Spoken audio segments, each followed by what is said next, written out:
Om Swastiastu. Halo, apa kabar semua? Salam mahasiswa. Baik, dalam kesempatan hari ini, kami dari kelompok 1 mata kuliah Koperasi UMKM kelas pemasaran A akan membawakan materi mengenai koperasi. Baik, tapi sebelum itu, izinkan kami memperkenalkan diri.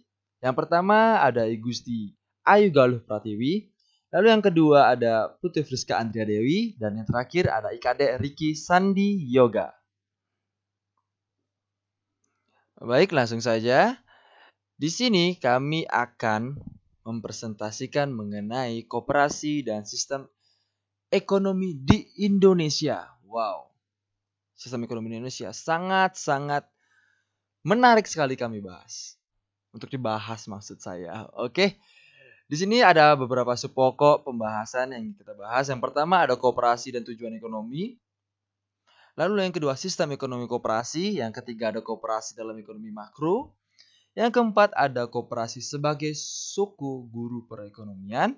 Yang terakhir yang kelima ada koperasi dalam trilogi pembangunan. Wow, subpokok yang sangat menarik sekali, bukan? Oke. Di subpokok pertama mengenai koperasi dan tujuan ekonomi akan dibawakan oleh teman saya, Galuh. Silahkan. Subpokok pembahasan yang pertama yaitu koperasi dan tujuan ekonomi.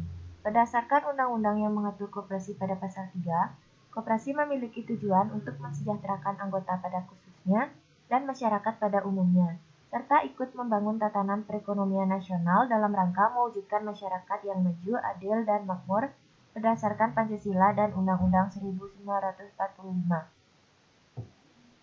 Di sini dijelaskan juga tujuan koperasi tentang kemakmuran masyarakat menurut Muhammad Hatta pada tahun 1951, di mana diungkapkan oleh Muhammad Hatta tentang kemakmuran masyarakat yang memaparkan tentang peningkatan kemakmuran dengan memperbanyak produksi, memperbaiki kualitas barang, memperbaiki distribusi, memperbaiki harga yang menguntungkan rakyat banyak, menyingkirkan penghisapan lintah darat, dan juga memelihara lambung simpanan.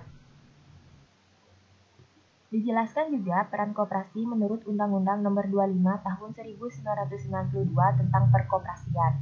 Yang pertama yaitu koperasi dapat mengurangi tingkat pengangguran. Yang kedua, koperasi dapat mengembangkan kegiatan usaha masyarakat. Yang ketiga, koperasi dapat berperan ikut meningkatkan pendidikan rakyat. Yang keempat, koperasi dapat berperan sebagai alat perjuangan ekonomi. Yang kelima, koperasi Indonesia dapat berperan menciptakan demokrasi ekonomi. Dan yang keenam yaitu koperasi Indonesia berperan serta dalam membangun tatanan perekonomian nasional. Pokok pembahasan yang kedua yaitu sistem ekonomi koperasi. Sistem ekonomi adalah suatu cara untuk mengatur dan mengorganisasi segala aktivitas ekonomi dalam masyarakat, baik yang dilakukan oleh pemerintah atau swasta, berdasarkan prinsip tertentu dalam rangka mencapai kemakmuran atau kesejahteraan. Dan menurut undang-undang, koperasi merupakan badan usaha yang beranggotakan orang seorang atau badan hukum koperasi dengan melaksanakan kegiatannya berdasarkan prinsip koperasi. Dalam pengertian koperasi tersebut terkandung nilai-nilai dasar koperasi antara lain koperasi sebagai badan usaha. Koperasi sebagai badan usaha, koperasi juga memberlakukan prinsip-prinsip yang berlaku pada usaha, seperti prinsip efisiensi dan mencari laba. Yang kedua, koperasi sebagai gerakan ekonomi rakyat, di mana sebagai gerakan ekonomi rakyat, koperasi akan menjadi wadah aktivitas ekonomi rakyat yang ada di sekitarnya. Yang ketiga, asas kekeluargaan. Pengelolaan koperasi harus berasaskan kekeluargaan. Asas kekeluargaan mengandung makna adanya prinsip kebersamaan dan kerjasama. Dan yang terakhir yaitu prinsip koperasi. Prinsip koperasi. Menurut Pasal 5 Nomor 25 Tahun 1992, prinsip koperasi Indonesia meliputi 5 aspek pokok ditambah dengan 2 aspek prinsip pengembangan. Sehingga prinsip koperasi meliputi 7 aspek. Yang pertama, keanggotaan koperasi bersifat sukarela dan terbuka, di mana untuk menjadi anggota koperasi harus didasari atas kesadaran tanpa adanya unsur paksaan. Yang kedua, pengelolaan secara demokratis, di mana bahwa pengelolaan koperasi harus didasarkan atas kehendak anggota, kemudian dilakukan oleh anggota dan ditunjukkan untuk kepentingan anggota. Yang ketiga yaitu pembagian sisa hasil usaha atau SHU dilakukan secara adil sesuai dengan jasa masing-masing anggota. Dan selanjutnya yaitu pemberian balas jasa yang terbatas terhadap modal, di mana koperasi tidak membenarkan adanya riba atau penetapan bunga, sehingga terhadap modal, anggota diberikan jasa yang terbatas sesuai dengan kemampuan dari koperasi. Yang kelima yaitu kemandirian. Berdasarkan prinsip ini, koperasi harus mampu hidup mandiri, baik dalam hal permodalan, organisasi, manajemen, maupun SDM-nya. Dan yang keenam yaitu pendidikan perkoperasian. Koperasi harus melaksanakan kegiatan pendidikan untuk meningkatkan kemampuan SDM-nya. Perlu disadari bahwa kemampuan SDM koperasi merupakan kunci sukses organisasi dan usaha koperasi. Dan yang terakhir yaitu kerjasama antar koperasi, untuk memperkokoh kedudukan koperasi dalam menghadapi persaingan dunia usaha. Di samping dengan koperasi, kerjasama juga bisa dilaksanakan dengan pihak-pihak non-koperasi. Koperasi dalam ekonomi makro. Secara makro, koperasi turut memberi kontribusi dalam perekonomian nasional, yaitu melalui sumbangan dalam pendapatan nasional atau PDB. Walaupun diakui kontribusi koperasi terhadap pendapatan nasional masih sangat rendah, bila dibandingkan dengan dua pelaku ekonomi lainnya di tanah air, seperti BUMN dan BUMS. Namun keberadaan koperasi masih sangat diperlukan dalam mengangkat derajat kehidupan ekonomi masyarakat. Pengembangan koperasi yang efisien maka akan mempunyai akibat kepada pengembangan perekonomian nasional dan pengembangan sosial ekonomi masyarakat. Oleh karena itu, dalam operasionalnya diperlukan aplikasi dari prinsip-prinsip usaha pada umumnya yaitu prinsip rasionalitas, efektivitas, efisiensi, dan produktivitas. Keempat prinsip usaha tersebut dapat dilaksanakan dengan menggunakan manajemen koperasi yang tepat. Koperasi sebagai sokoguru perekonomian. Penjelasan pasal 33 Undang-Undang Dasar 1945 ini menempatkan kedudukan koperasi yaitu sebagai sokoguru perekonomian nasional dan sebagai bagian integral tata perekonomian nasional.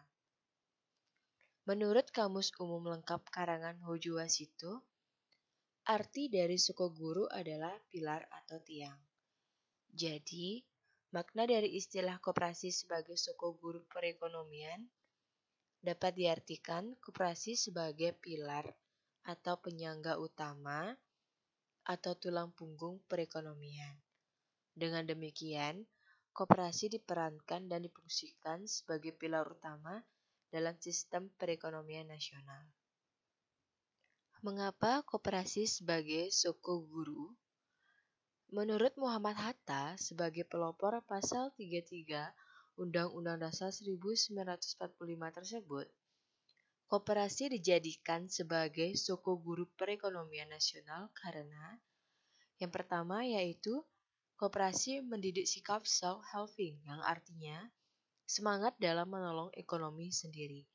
Yang kedua, koperasi mempunyai sifat kemasyarakatan di mana kepentingan masyarakat harus lebih diutamakan daripada kepentingan diri atau golongan sendiri.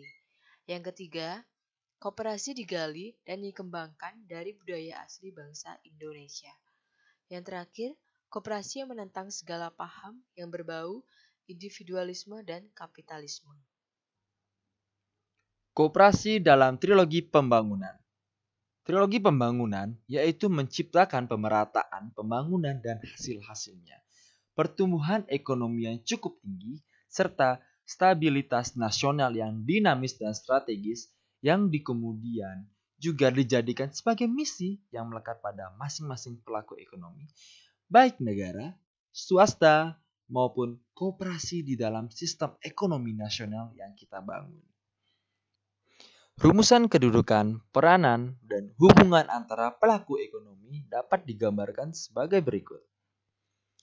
keunggulan komparatif yang khas yang berkaitan dengan trilogi pembangunan nasional adalah BUMN cenderung untuk melakukan peran utama sebagai stabilisator dan perintis perekonomian nasional.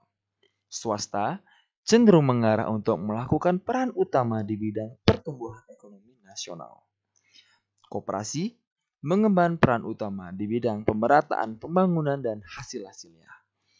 Dari bagian tersebut, dapat disimpulkan bahwa keunggulan peran pelaku ekonomi BUMN lebih terfokus dalam bidang stabilitas, sedangkan BUMS lebih diarahkan untuk mencapai pertumbuhan ekonomi.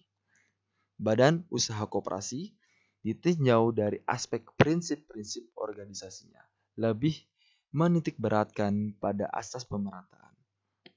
Seiring dengan pertumbuhan ruang, waktu, dan nilai dalam perjalanannya, koperasi juga berperan dalam pencapaian pertumbuhan dan stabilitas ekonomi nasional.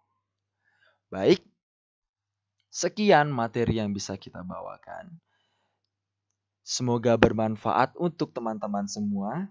Terima kasih atas waktunya dan sampai jumpa di kesempatan yang lain. Terima kasih. Om Santi Santi Santi Om.